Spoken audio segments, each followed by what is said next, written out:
Xin chào, my friends. It is your friendly neighborhood North Vietnamese YouTuber from the sticks of America coming at you to tell you about what are Vietnamese students like. So, yes, for you new teachers, you're probably wondering what are your students going to be like. So, I'm hoping in this video to answer those questions for you. Let's begin. I'll just hold the phone. So Vietnamese students, okay? I'm going to talk about age 9, 10, and below. Those are usually the majority of the students that I teach is, grades 4, 5, 6, ages 12 below. So they will always call you teacher. So you're never going to be called your name. You're just going to be teacher. You're always going to be teacher. Teacher this, teacher that, teacher that. So you'll get used to being called that really quick. They are very, very playful. One of the things that you will really have to work on is them speaking Vietnamese in class. So yes, speaking Vietnamese in class is something as a teacher that you have to be strict on, because if you don't, they will take advantage of it. So, you know what? We're going to morph this video into something else. I'm going to give you some tips to the classroom, okay? Some tips that will help you with classroom management. Because if you don't do this, they're going to walk over you, okay? So, tip number 1. You need to be consistent with your rules. If you play around and try to be buddy-buddy with the young students, even the older, like the teenage students, they will not take you as serious and authoritarian. Like, they won't respect your authority in the sense of, if you say, all right, guys, be quiet, they won't. You need to find a good balance of being able to be playful, being able to have good rapport, but they also need to respect you. So my advice to you is, if you're going to be a teacher, don't try to be their friends. Be an older brother. An older brother is somebody that you respect, somebody you can have fun with, but an older brother can also check you, call you out. Can also say, hey, it's time to be serious.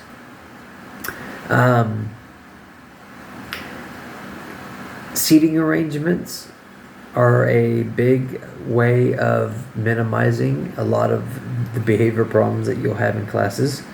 Also, in Vietnamese classrooms, boys and girls will separate themselves. There is not a lot of interaction between boys and girls. So they just do not talk to each other. They don't sit next to each other. They're very shy. Now maybe it gets a little bit, I'm sure it's different as they,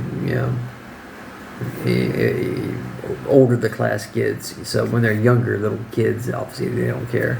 But generally, the girls are going to stay in their little, clique, the boys in their little clique. What I'd recommend doing is trying to integrate, trying to combine them both, because not only is it's a social thing, it's a social, it's a cultural thing. I mean, about Vietnamese culture, why the kids do that. But get them used to being able to communicate, work, partner up, getting past that awkwardness. That will help them, I believe, in learning. So what I'll do sometimes is I'll partner up. Hey, Tuan, you're gonna partner up with Ang,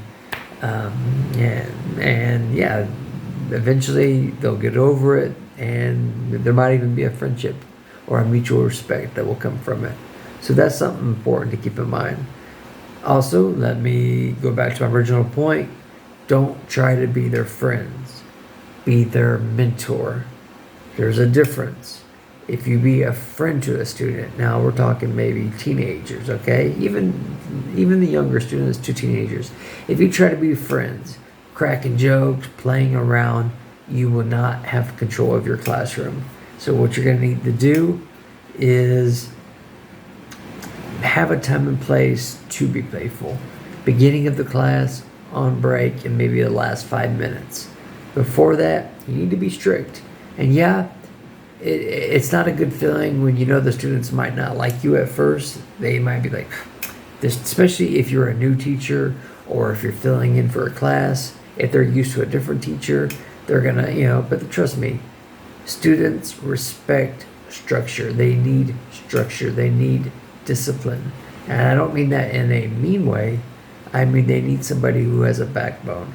Don't be a pushover to your students. Don't have a bunch of, 9-year-olds or, 13-year-olds dictating how you're going to be in class. You have to stand up for yourself, and you have to be firm about, hey, look, I need everybody to just sit nicely. Hey, no speaking in Vietnamese. If they persist, here's a few disciplinary things that you could do. One, so all classes have a break time. Students love their break time. So you can do things such as, if it's a teenage class, I'll do every X that you get. So X, you write their names on the whiteboard. And stars will get for stamps. For incentive good things, they'll get like a star next to their name. 3 stars is a stamp. Stamp is like buy candy or get a notebook. But if you get an X, each X is an extra minute you have to wait before they can go on break. Or each X is a minute taken off their break. Even if you don't enforce it, if you could be a little bit lenient with it. But that generally is the best incentive that you have. The best crowd control you have is the use of break. So, hey, please don't speak in Vietnamese. All right, I'll give you one warning. All right, Tuan, you're getting an X.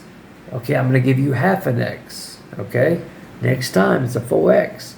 And that third time, you have to stand with it. If the students see that you will just talk the game, like, oh, I'm going to give you an X, or I'm going to shorten your break, but you don't follow through, then they'll call your bluff. So be sure you follow through on that, okay? What else? Homework. Students will try to pass on their homework often. It's very important that you or your teacher's aides, my voice is going out. Usually your teacher's aide will be the one that will grade the homework, but if not, I can't talk today. Testing 1 2, testing 1 2. Your teacher aide will be the one that will grade the homework, but be sure that you do that. Okay, be sure that you enforce checking it. Be sure you enforce doing it, having the students do it. Also, in the beginning of the class, I'm going to have to cut this video short. I'm losing my voice. At the beginning of the class, have your students who brought a pencil, who brought paper, who brought their student book, who brought their workbook. Have them reward students who brought their books and their school materials. Okay? In closing, because I'm losing my voice. This is weird. Testing 1 2.